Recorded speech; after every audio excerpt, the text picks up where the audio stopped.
Good evening. Welcome to the College Football Experience. My name is Will. This is Gus. As you can see, we're doing it a little differently tonight. We are together in the same room.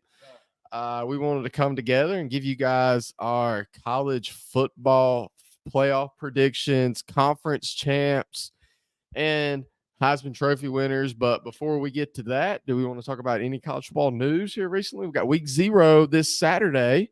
Yeah, so we have week 0 coming up.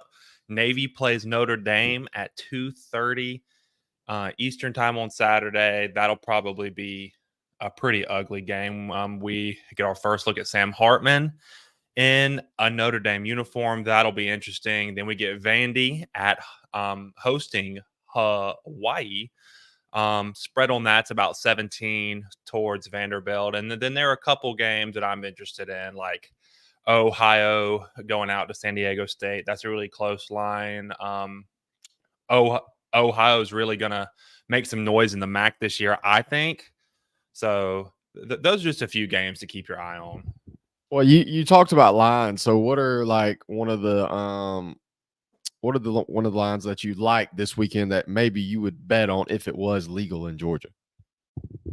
Probably the game that I just ended up talking about, the Ohio Bobcats at San Diego State. It's anywhere you can get it. Let's like +3, +2 towards Ohio. So you just might as well take them on the money line if you're going to take them, because that's a smarter bet when you look at the actual odds for it. So I think that's the game that I'd be hitting on, would be Ohio, the money line, and then you might as well throw some on the spread too. Yeah, I think for me, I would look at that Vanderbilt game. I would probably throw money on it. I think they're going to cover, and they're going to probably pretty much beat Hawaii pretty bad. I kind of hate that for Hawaii. You know what's going on over there, but it is what it is. You got to come and play some ball in the SEC. With that being said, we're getting really close. We are a week from week 1 kicking off with the University of Florida and Utah and Minnesota and Nebraska. Pretty big week 1. We're going to have a pretty cool show for you next week discussing week 1. But to get started with our show tonight, let's go over some of our conference champions, and let's start with the ACC, man. Who are you looking at? Maybe who's going to be in the championship game, and then who is your winner? I think this is going to be pretty generic across the board with everyone picking from the ACC. I think everyone's picks are going to be Florida State and Clemson. I mean, those are your two teams with the two best rosters. They probably have the two best head coaches in the conference. They're the two favorites. They're the co-favorites, really. So I have them meeting up in Charlotte, having a rematch. I think if any other teams are going to make it, you would have to look at Miami and you'd have to look at North Carolina. But I don't think this is going to be Miami's year yet. I think they still have some work to do, but I think they could, but I just don't think they will. And I think the UNC defense is going to let them down again. And I don't think just having Drake May will be enough to get them there. So I'm picking Florida State just because they're so experienced and they've hit the portal so hard. I mean, you have Jordan Travis coming back, their defensive line. They're bringing Jared Verse back. He could have gone top 10 in the draft last year, but he decided to come back. Johnny Wilson at receiver, Trey Benson at running back, Keon Coleman at running back. They got Jaheim Bell from the portal from South Carolina. So, I mean, they just hit the portal really hard, and I think they're going to meet Clemson.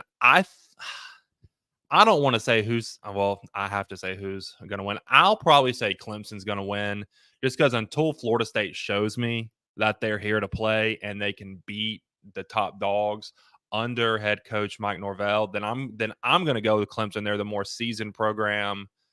So I'm picking the Clemson Tigers, who play in not the real Death Valley, to win the ACC.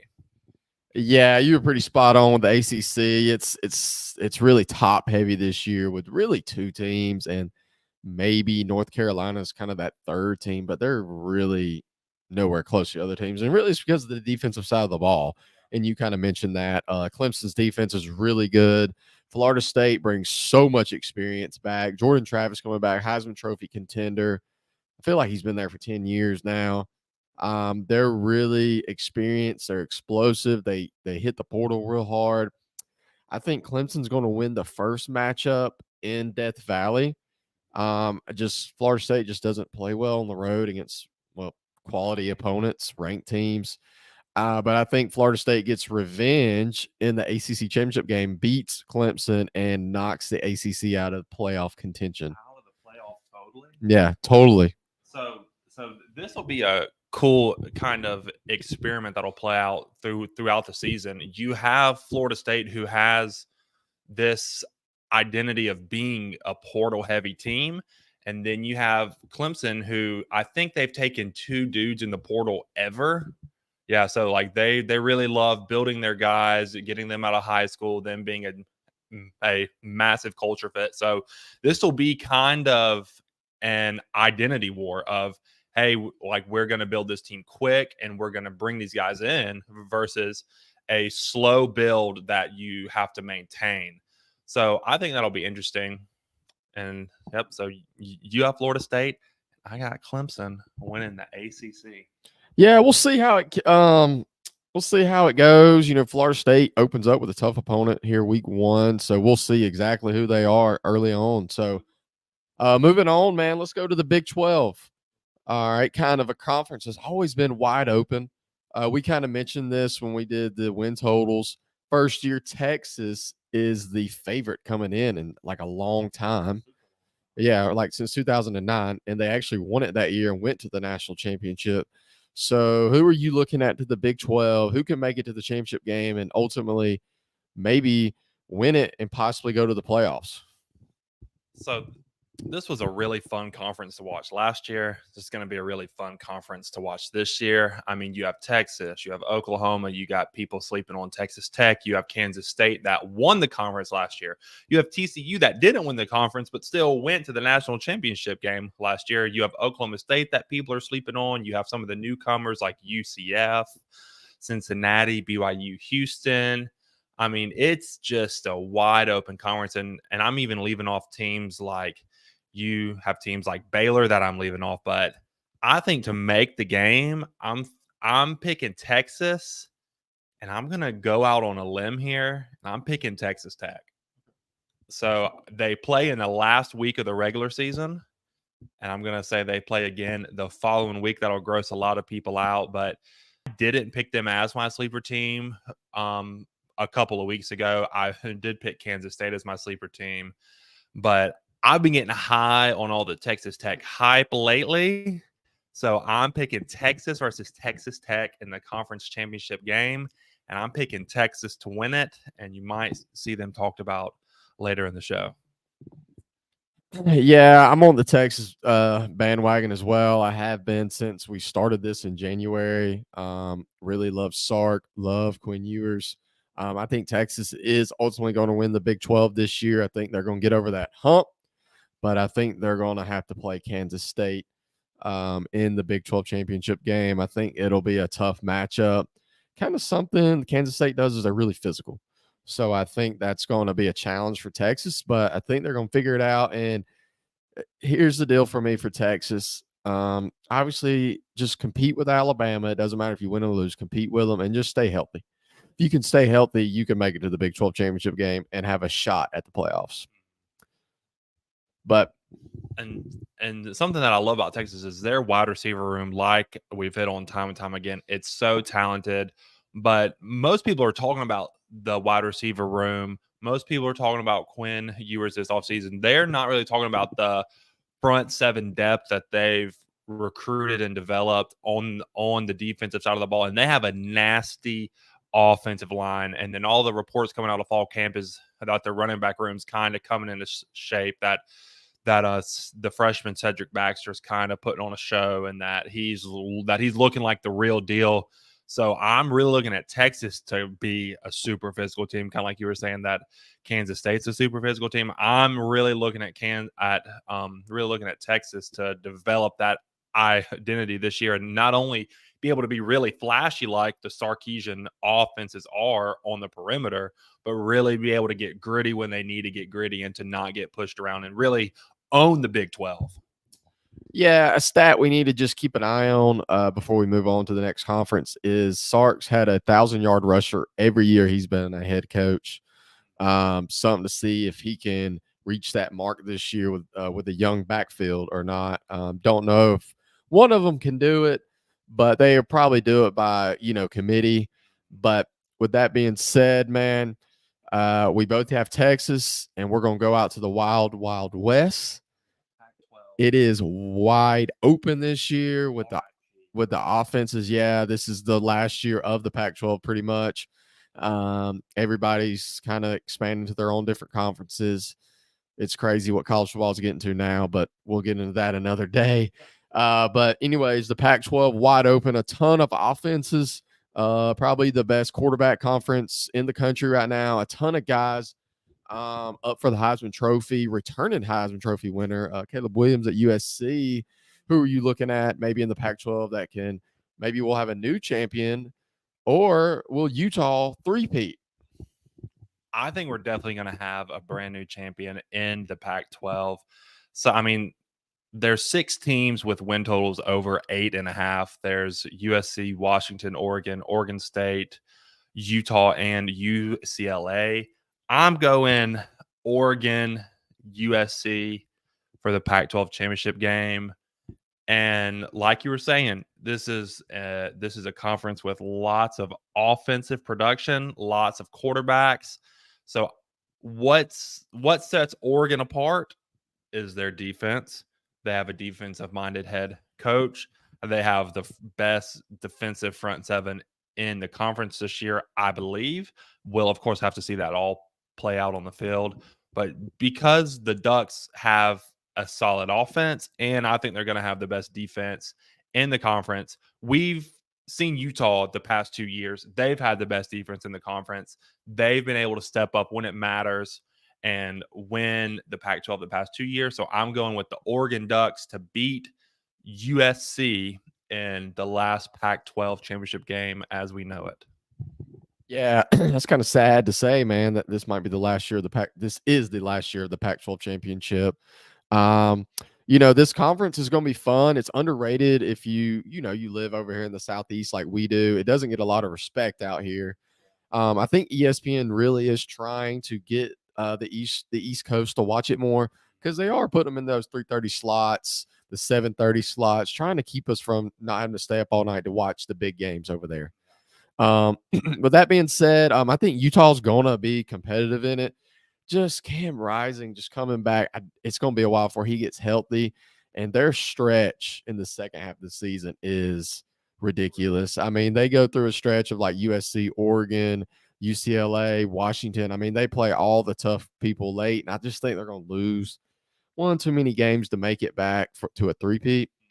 But I think it's going to be USC and Oregon, like you said. I think Bo Nix is going to be the difference and the defense. If you can play defense in this conference, you can win. You can win some games because everybody knows how to play offense out there. It's very relevant. It's very evident. And USC, we just are not sure about them defensively. I mean, I know they had a lot of guys out, but the Tulane game, the Utah game, and I know Caleb Williams was banged up, but man, they can't stop a rec league team, it seems like. So until they can prove to me that they can play consistent defense, I'm just not going to believe they can win the big game. And I mean, that they were able to get a couple guys in the portal, but they still have defensive coordinator Alex Grinch that Lincoln Riley brought from Oklahoma. But like you said, I think that Bo Nix is going to be the difference. I think he's seasoned. I think he's played a lot of ball, and I think that they're just going to be able to get it done this year. So yeah, so we both got Oregon winning the Pac-12. What conference do you want to go to next? We only have the two. We only have the two big boys left. All right, so let me hit you with a little off top of your head knowledge right here before we get to the Big Ten. G5. Who do you think can be the best G5 school this year that can maybe make it to a New Year's Six? I know I'm putting you on spot right here, but who do you think can make that jump and maybe play one of the big boys like Tulane did last year and ultimately win that bowl game. I mean, you have to look at the Tulane Green Wave again. I mean, because they were able to bring Pratt back. They were able to keep teams off of him in the portal. They were able to keep their head coach Fritz from going to Georgia Tech. So I think they would probably be the top team. Then you have to look at SMU too, because they still have Coach Rhett Lashley there. But SMU plays some bigger P5 teams in the out of conference, so that might hurt them. Tulane does get Ole Miss back. They get them at home, so that's a pretty big deal. Oh, why is team starting up? Get this crap out of here. So yeah, Tulane does get Ole Miss at home pretty early in the season, so that'll be a really big game. But I'm going with the Tulane Green Wave, riding that momentum wave that they created at the end of last season, beating disgruntled USC team in the Cotton Bowl. I think they could go back to back New Year's Six games. So that's who I'm going with. Tulane is a very good answer. That would also probably be mine as well. A team to watch out for that I'm on, just put you on the radar for South Alabama. Yeah. The Jaguars. They were a really good team last year. They took UCLA to the wire early in the season. They're a very good team. Are they still in the CUSA, or did they move to, or are they Sun Belt? I'm not 100% sure. I know they were CUSA last time I looked at it. But so much changing. Yeah, there's so much changing. I mean, week by week, there's so much change. I mean, the ACC is getting ready to add teams here soon. Some of the Cal, Stanford, and SMU. So, I mean, conferences are changing by the day. It's kind of sad to see, but anyways, The two big boys. who that is coming to a new conference next year before we get to another conference? Who are you most excited to see in their new conference? It's got to be Texas. I'm super.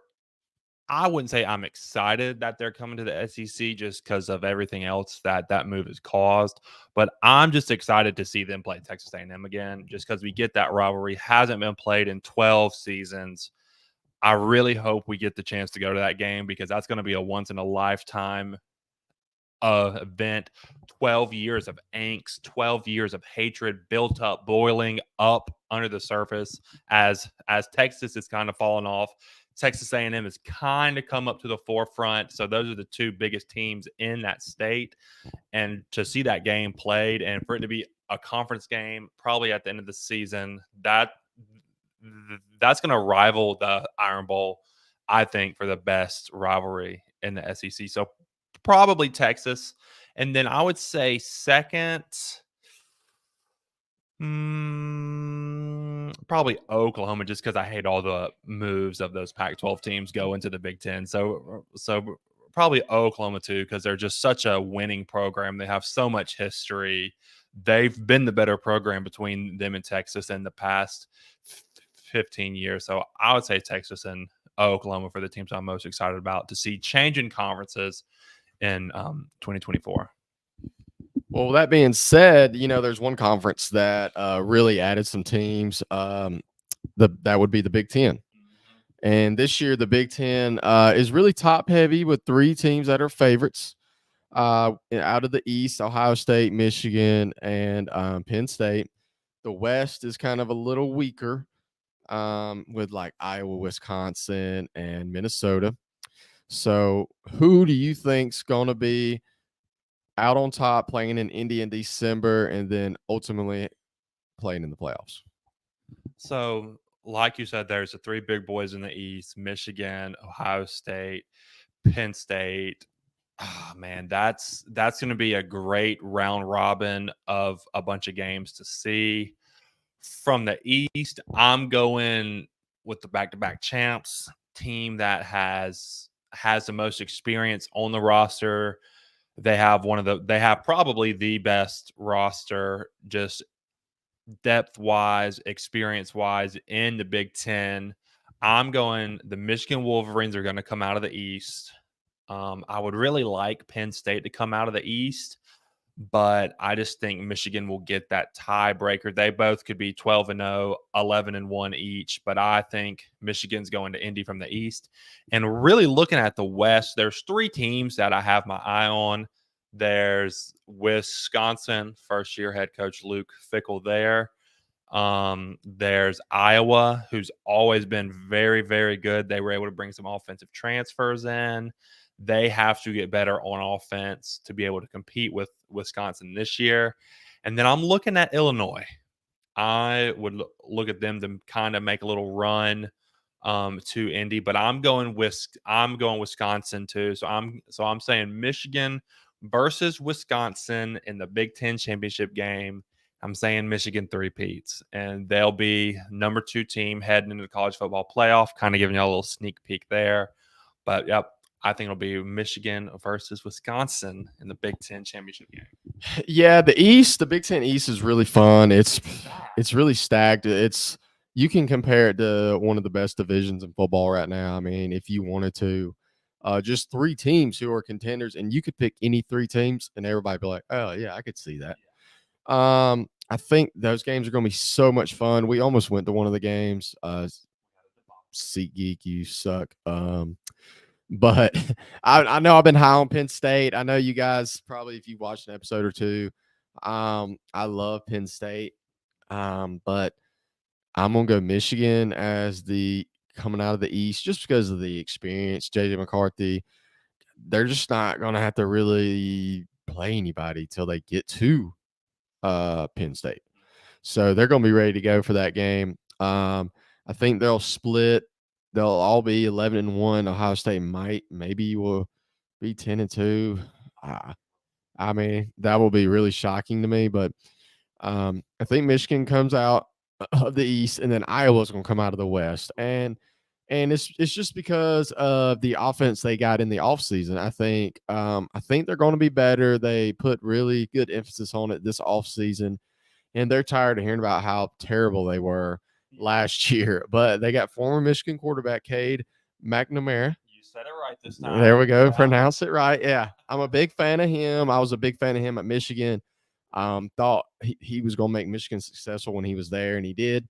So led them to the playoffs. So again, I think this will be Michigan versus Iowa, and I think Michigan's going to come out on top and ultimately go to the playoffs. So with that being said, we just talked about probably the second best conference in the country. Now we're going to the best conference in the country. Yeah, the SEC. So we probably the best team in the country in the SEC, that being Georgia. Maybe Tennessee can compete with them. That would be nice to see that. Nobody really else after that. I mean, South Carolina's a pretty decent team. Kentucky is going to be a little better than people are really high on them, actually. Florida, people have no idea. I've heard from 3-9 to 8-4. So nobody really knows. And Vanderbilt's going to be pretty decent. You just don't need to sleep on them. They will challenge you. Out west, you have Alabama. We don't know who their quarterback's going to be yet. We still don't. I mean, we're a week and a half away. Yeah, we have no idea. And then you got LSU, a lot of people's favorite to win the West this year. They brought back a ton of production. Jaden Daniels is one of the very few quarterbacks returning in the SEC this year.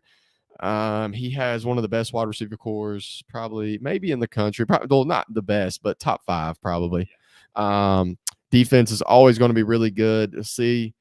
They have a suspension here the first game of the season. See how that affects them. But then you got Auburn, new head coach Hugh Freeze, bringing in a spark, which Auburn fans have never like not cared about it, but they're like super excited again to come watch their team play, and they're so optimistic about their future there. Then you got Mississippi State returning Will Rogers. He's a leading passer in SEC history. Going to be a different little style of ball this year, not really the air raid, more of a pro style. You got Ole Miss. They got like 8 quarterbacks on the roster. So we have no idea who their quarterback's going to be. We think we know, but we're not sure. And then, am I missing anybody? I'm missing one, right? Texas A&M. Yeah, dark horse in the SEC West is Texas A&M. I think they kind of kicked their turd heads out. Realized they made a mistake in that recruiting class last year and got those guys out of there. They're gonna have the best front seven, second best front seven in the SEC behind Georgia. Don't let me say they got the best one, but they got the second best front seven in the SEC. They're going to be really good. Arkansas returning KJ Jefferson. They're going to be really talented. Tell me what you think about the SEC. Who you got playing in Atlanta in December? So I think coming out of the East, it would be stupid to pick anyone but the Georgia Bulldogs. So of course, coming out of the East, I do have them. The fight for second in the East, though, will be super interesting. Kind of like you were saying, I think it'll be a fight between Kentucky and Tennessee, probably. But I would say that Tennessee slots in second into the East, and then after that, there's no clue what's going to happen in the East. And then so I got Georgia coming out of the East, and out of the West, man, like you were saying, there's Alabama, there's LSU, and there's Texas A&M. Those are really my only three that I would consider seriously picking to come out of the West. But I would be stupid to bet against Saban and this Alabama team, but especially with all the stuff you've heard this offseason, they're going to try to get back to that bully ball. They're going to try to get back to that murder ball where they're going to run it down your throats. You know they're running it down your throats, and there's nothing you can do about it. They have the offensive line to do it. They have a pretty good stable of running backs to be able to do it. So I'm picking Alabama to come out of the West. That's super cliche to say Georgia and to say Alabama, but those are the two best rosters in all of college football. So I'm saying Alabama, Georgia coming out of both divisions. Man, I'm saying Georgia wins the SEC again. I hate it. I hate it so much.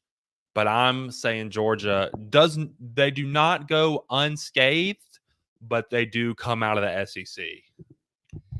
Yeah, so the SEC is going to be fun this year. I also think it's going to be Georgia in the East. I think Tennessee is probably going to be the second best team in the East as well. Just really the talent of the quarterback kind of separates them from everybody else. Only thing about Georgia, man, their running back situation is going to be interesting. Yeah, they're running a little low on depth right there, so it's going to be interesting to see what they do. And when they get late in the year, what are they going to do? Because that's when you really need your depth is late in the year.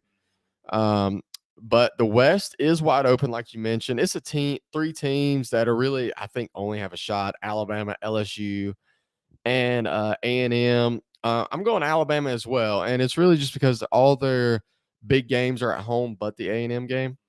And I think that's going to benefit them a lot. So they get the rematch with LSU and Tennessee that they lost to last year at home. I think that's a huge help for them. I don't know what people are getting that Bama's done, this dynasty's done when they brought in the best recruiting class, like the third best recruiting class ever in this pass. I also agree with you about they're going to change the offense up, but I think it's going to be more of a shotgun type deal. I think it's going to be Milroe. He's going to be the quarterback, and that quarterback run is going to really help them a ton. With that being said, I have Georgia beating Alabama in the SEC championship game. I think Carson Beck's going to play really well. And I think Georgia's defense is going to kind of maybe shut Alabama down a little bit and prove that they are the top team in the SEC and that it's their dynasty now. And Alabama, it is no longer your conference, it's ours. So we do have a fan interaction in the chat with Joey Garrison. Going back to the East, South Carolina is one that intrigued me in the East. He is a big Clemson fan, so of course South Carolina is going to interest him. I think South Carolina could overachieve again this year. Their win total is 6.5. I did pick them to go under just because of the schedule, but they could very easily overachieve this year. So they are a very intriguing team to watch, man. So we can kind of get into our playoff predictions now, and they're kind of based off who we think is gonna win all of these conferences, but some of these conferences could kind of cannibalize themselves. I know a bunch of people are high on the ACC kind of cannibalizing themselves. I think People are high on the Big 12 doing the same thing. People are high on the Pac 12 doing the same thing. So, who are your 4 playoff teams in this last year of the 4-team playoff? Yeah, obviously my first seed's gonna be Georgia. I think they're gonna be the best team in the country. That one's an easy one. Second, it's gonna be Michigan. They will probably be the top 2 seed the whole year. Don't see them going further than 2 unless something crazy happens. They just have a terrible game. And then next, I'm gonna have Texas. Texas is gonna be the 3rd seed. They probably won't be undefeated, but maybe with 1 loss. But I think they're gonna be the 3rd seed. Quinn Ewers is gonna have a really good year as long as he stays healthy. I think they're gonna be fine. And plus, their quarterback depth is way better this year. So even if he does maybe get a little banged up, I think they'll be fine. And then my 4th seed is going to be Penn State. I think they're gonna get a bye week. They're gonna have 1 loss. I think the Pac-12 and ACC will eliminate themselves, and I think ultimately Penn State's gonna be the 4th best team, and they're gonna get in and ultimately play Georgia.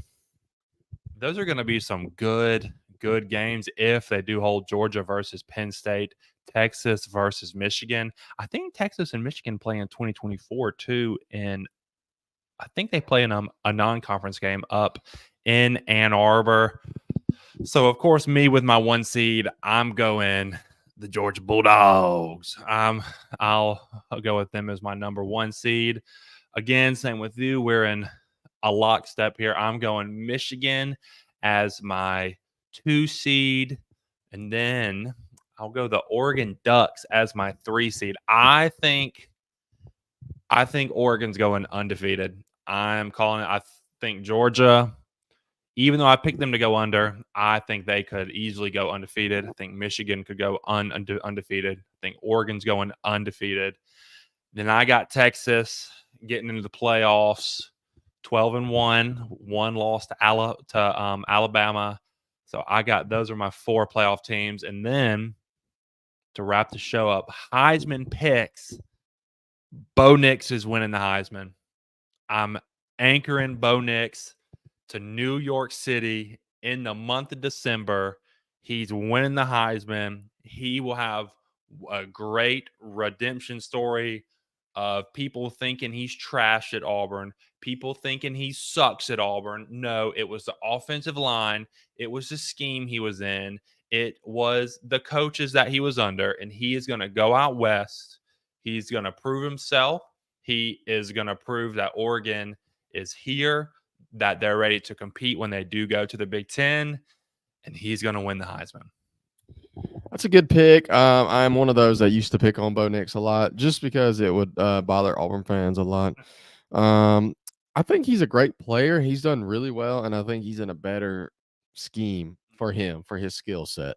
And I could definitely see him in New York at the end of the year. I'm going with Quinn Ewers. That's a great pick. Yeah, I think he's going to get it done this year. I think he's going to throw for 1 billion yards. And have about 100 touchdowns. Maybe he can get some rushing touchdowns as well. They kind of help boost those stats up a little bit. Maybe he can have a Heisman moment early at Alabama. I don't see that, but maybe he can. Maybe he can play really well and they still maybe lose. Yeah. But that can still kind of help him out a little bit. How well he plays that day. But that being said, man, we're getting close. We're less than a week and a half away. Yeah, week 0s this weekend. Hope you guys enjoy those games. We have week 1 starting a week from today. Florida and Utah are going to kick it off for us on ESPN. Please tune in next week. We have a fun episode. We're going to go over our pick'ems. This fantasy game we play with a bunch of friends. We think you guys would be interested in it too. So we're going to explain to you guys the rules and everything that we do. And then we have 10 games we're going to break down for you that are going to happen in week 1. So look out for that episode Tuesday night. And before we go, please follow us on Instagram, subscribe on YouTube, follow us on TikTok. With that being said, man, you guys have a good night. Do you have any closing statements, Gus, that you'd like to tell everybody? War Damn Eagle. You heard it there. War Eagle from Gus. It's a Go Gators from me. See you guys next week. Thank you for joining us.